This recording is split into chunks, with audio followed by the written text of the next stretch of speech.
Bom dia a todos, bom dia a todas. Eu subo à tribuna para trazer algumas questões relevantes. A primeira questão é tratar do que aconteceu recentemente, no final de julho.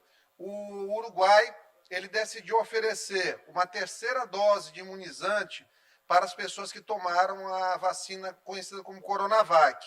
2 semanas depois, o Chile também anunciou que essas pessoas que fizeram uso da vacina, cerca de 85% da população, também terão direito a uma terceira dose, no caso com imunizante da Pfizer ou da AstraZeneca.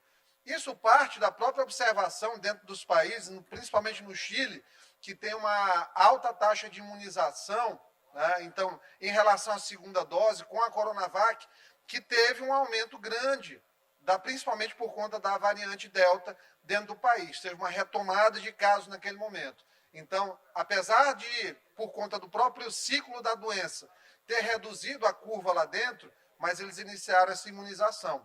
E isso faz coro com o que a gente está defendendo desde o início do mês de junho. Não é uma coisa que nós tiramos da cartola, nós já estamos aí praticamente há 2 meses e meio tentando buscar isso. Enviamos para o Ministério Público uma representação, a promotora responsável, em um dado momento, ela chegou a anunciar que iria ajuizar a ação civil pública.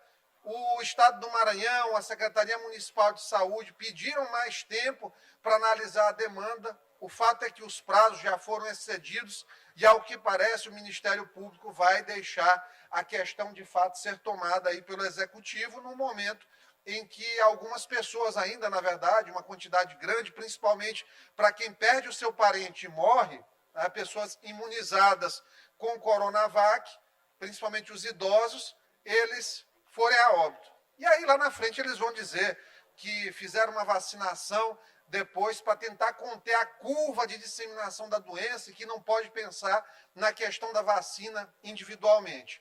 É fácil dizer isso para quem não morreu, é fácil dizer isso para quem não perdeu um familiar, é fácil dizer espere o ano que vem para ter uma dose de reforço para quem, de fato, não tem nenhum tipo de perda nesse sentido.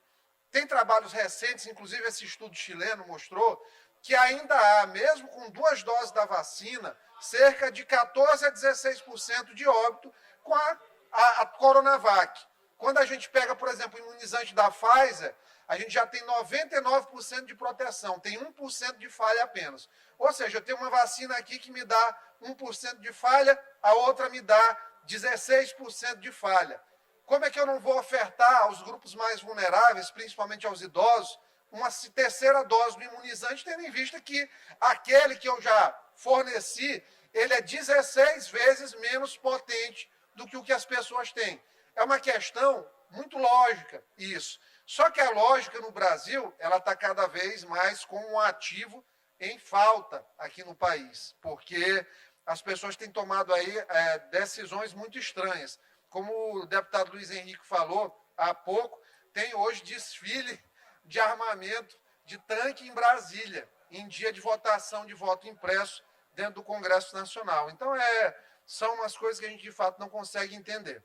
Então, essa questão da Coronavac, eu tenho certeza que logo, logo, nós vamos ter aqui no Brasil, em resposta a essa observação científica. Não é observação de opinião de ninguém da política, não. É ciência aqui.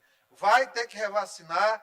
Todo mundo que, lamentavelmente, perdeu seus parentes nesse período, eu recomendo que analise até, inclusive, medidas legais cabíveis em relação a essa questão, porque já está provado que a vacina tem 16% de falha. Se você chegar para uma pessoa e disser para ela que tem 16% de chance de um avião cair, eu duvido se essa pessoa entra. Se 16 em cada 100 vezes o avião cair, oferece para ela, diz que é 16% para ver se ela entra no avião. Então, está na hora do poder público tomar medidas no sentido de revacinar as pessoas. Agradecer aqui, né, a Assembleia, a aprovação, e houve inclusive a sanção, apesar do veto ao inciso 7 do artigo 2º da lei, da nossa lei, do projeto de lei, que virou lei 11.519 de 2021, sobre perdas gestacionais. É um projeto que, claro, ele reafirma direitos das mulheres que tenham perdas gestacionais no período de acompanhamento, de ser acompanhada por pessoa da confiança, vedação de procedimentos médicos desnecessários, não podem ser obrigadas a conter suas emoções, têm que ter liberdade dentro do ambiente da maternidade, podem escolher, inclusive, ter contato imediato com o natimorto, não é preciso tirar o feto da proximidade da mãe, o natimorto. Então, são medidas importantes. Lamentavelmente, houve veto do inciso 7, que garantia à gestante que teve uma perda gestacional um ambiente separado de outras gestantes que estão com seus filhos.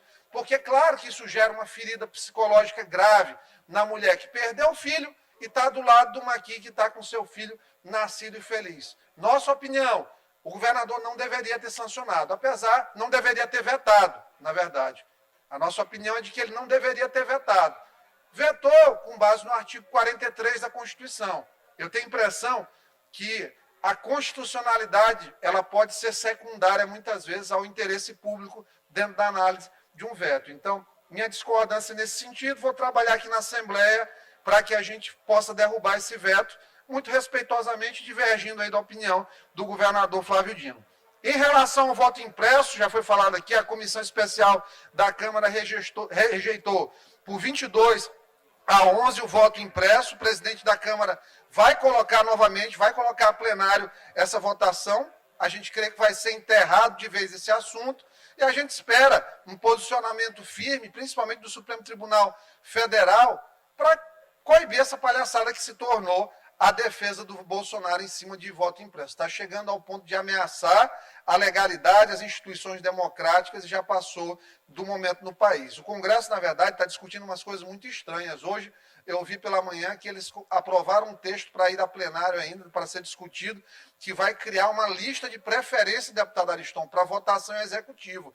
Você vai votando em 5 candidatos para o executivo, do principal até o menos favorável. É uma loucura que está sendo discutida lá em Brasília, mas eles estão querendo reinventar a roda.